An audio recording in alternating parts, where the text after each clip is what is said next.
Hey guys, welcome to Play by Play Camps. We're here, I'm Joseph Strelly here with my partner Brady Keene. We're here today for In Your Face. Today we're going to be talking about Johnny Football, whether he's going to be worth the draft pick or not.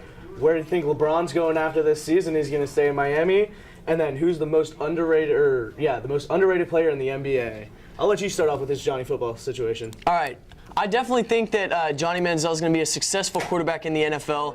I think he's a playmaker. I mean, you look at his college, he won the Heisman Trophy his freshman year. He had a really successful season this year.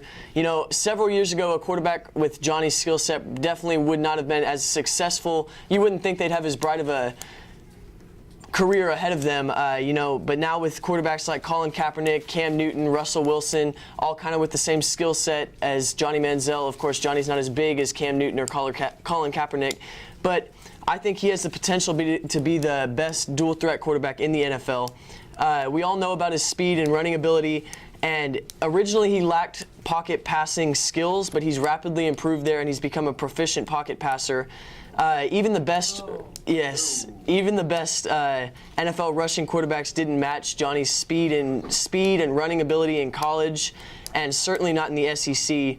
And NFL scout Daniel Jeremiah said that Johnny has the best instincts of any quarterback he's scouted in the last 10 years. All right, I'll give you that. Johnny Football is a pretty decent football player, not too bad. But you know what's really going to kill him? His immaturity off the field. You know, when you're sitting there right after you get drafted and you're going straight to Vegas to go party with Gronk, like, come on, we all know that's going to get you in trouble. I mean, heck, he could have ended up drunk on the roof. We could have had a Hangover 4 featuring Johnny Football. He's got that skill, but even right now, he's a backup to Hoyer. Hoyer. Well, that was just a publicity stunt I mean, I'm sure he'll be on the Browns starting by mid-season, but again, it's going to end up not very well if he can't get his act straightened up. That's definitely, if his off the field issues will certainly be an issue going into the NFL. All right, so speaking about some big decisions, we all saw LeBron's decision in 2010. Where do you think he's going to go?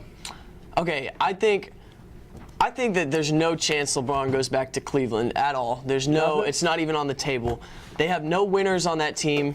Hey, LeBron, okay, maybe Kyrie. Kyrie is the only one that has ever won on that team, and LeBron is not. He's not going to go back to a team that left on awful terms. I mean, Dan Gilbert ripped him apart not only as a player but as a person. I mean, just absolutely made him look like the worst guy ever.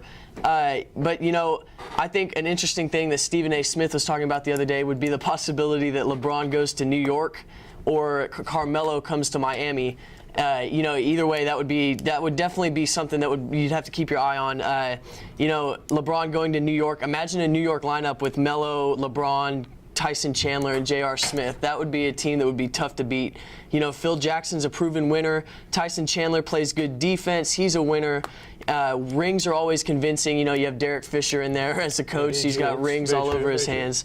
But I honestly think LeBron's just going to stay in Miami. He's comfortable here. They win. He's got rings. They've got success. I don't think there's any reason for him to leave. The only way I see LeBron leaving is if the Heat blow this finals. If they end up losing, I think he's gone. And I think there is a possibility he goes back to Cleveland. That's his home. It's where he's from. He loves the people there. Well, some of the people, not the ones that burned his jerseys. Right. They're a little mad at him. But he comes back. You got a lineup with LeBron, as you said. Melo might team up with him. Imagine LeBron, Melo, and Kyrie in Cleveland. They could get to the playoffs again.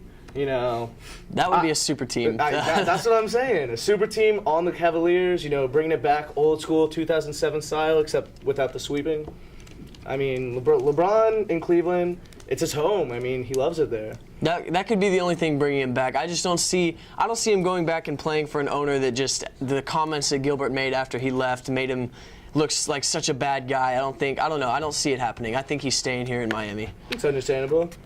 All right, so LeBron, D-Wade, Chris Bosh, Melo, they're all those big superstars.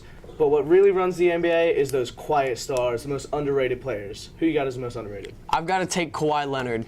Kawhi Leonard is easily the most underrated player in the NBA at small forward. You know, of course, LeBron doesn't fly high like LeBron James, and he doesn't score dominantly like Kevin Durant, but Leonard matters to the Spurs just as much as any of those other guys like Tony Parker, Tim Duncan. The Spurs, everybody has to play their role, and Kawhi Leonard is huge defensively for the Spurs. He only averaged 12 points and 6 rebounds, but then, you look at him last night in the NBA Finals on the biggest stage, just absolutely going off. He was the undisputed MVP of last night's game, and he certainly left a mark on the series. I think you have to go with Kawhi Leonard as the most underrated player. I can see that, but for me, I'm going to have to go with Joe Johnson. He's a 7-time NBA All-Star. Averages 36.3 minutes per game, averages 17.5 points per game, .443 field goal percentage, .372 3-point, not to mention 17.3 playoff average. The guy's got 81 playoff games. He's got 9 playoff appearances in 14 seasons. Since 2000, or in the past 10 years, only Kobe and Gilbert Arenas have hit more game-winning, buzzer-beating shots than Joe Johnson. He led the Hawks on that run. He wasn't in Boston very long. He led Phoenix to the playoffs twice, and now he's leading the Nets too. This guy's definitely got what it takes, and the best part about him is he's not one of the ones that's sitting there like, oh, I'm gonna have an hour-long SportsCenter special to say I'm leaving Atlanta to go to Brooklyn. Nah, he's a quiet superstar. He knows what he's doing.